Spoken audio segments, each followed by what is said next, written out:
اعوذ باللہ من الشیطان الرجیم، بسم اللہ الرحمن الرحیم۔ السلام علیکم ورحمۃ اللہ وبرکاتہ۔ آج کی اس ویڈیو میں سورہ زلزال اور اس کے فضائل آپ کی خدمت میں پیش کرنا چاہوں گا۔ امید ہے آپ اس مکمل ویڈیو کو ملاحظہ فرمائیں گے۔ حدیث نبوی ہے، جس نے اس سورہ کو پڑھا گویا اس نے سورہ بقرہ کی تلاوت کی اور اس کو 1/4 قرآن کا ثواب ملے گا۔ حضرت امام جعفر صادق علیہ السلام سے روایت ہے کہ جو شخص اس سورہ کو نوافل میں پڑھے گا وہ کبھی زلزلے کی موت نہیں مرے گا اور نہ اس پر بجلی گرے گی۔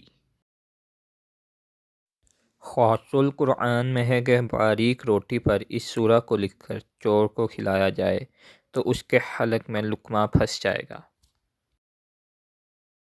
جو سلطان کے روبرو داخلے کے وقت اس کو پڑھ لے تو بادشاہ کی گرفت میں نہ آئے گا۔ آئیے اب بڑھتے ہیں سورہ کی تلاوت اور ترجمے کی طرف۔ اعوذ باللہ من الشیطان الرجیم، بسم اللہ الرحمن الرحیم۔ اللہ کے نام سے جو بڑا مہربان اور نہایت رحم کرنے والا ہے۔ اذا زلزلت الارض زلزالها، جب زمین زوروں کے ساتھ زلزلے میں آ جائے گی۔ واخرجت الارض اثقالها، اور زمین اپنے اندر کے بوجھ نکال ڈالے گی۔ وقال الانسان ما لها، اور ایک انسان کہے گا کہ اس کو کیا ہو گیا ہے۔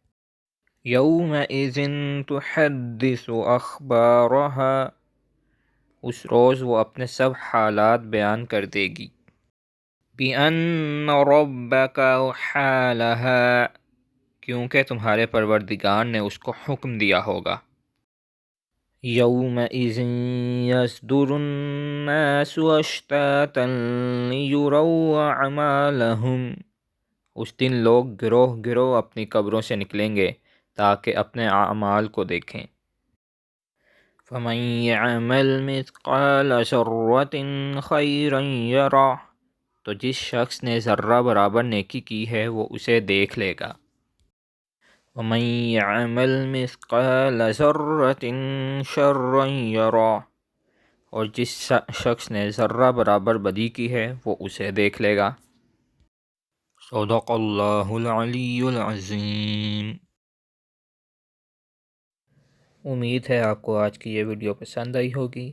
اگر آپ کو یہ ویڈیو پسند آئی ہے تو لائک اور شیئر کرنا مت بھولیے گا اور چینل کو سبسکرائب کرنا نہ بھولیے گا۔ وما علینا الا البلاغ المبین۔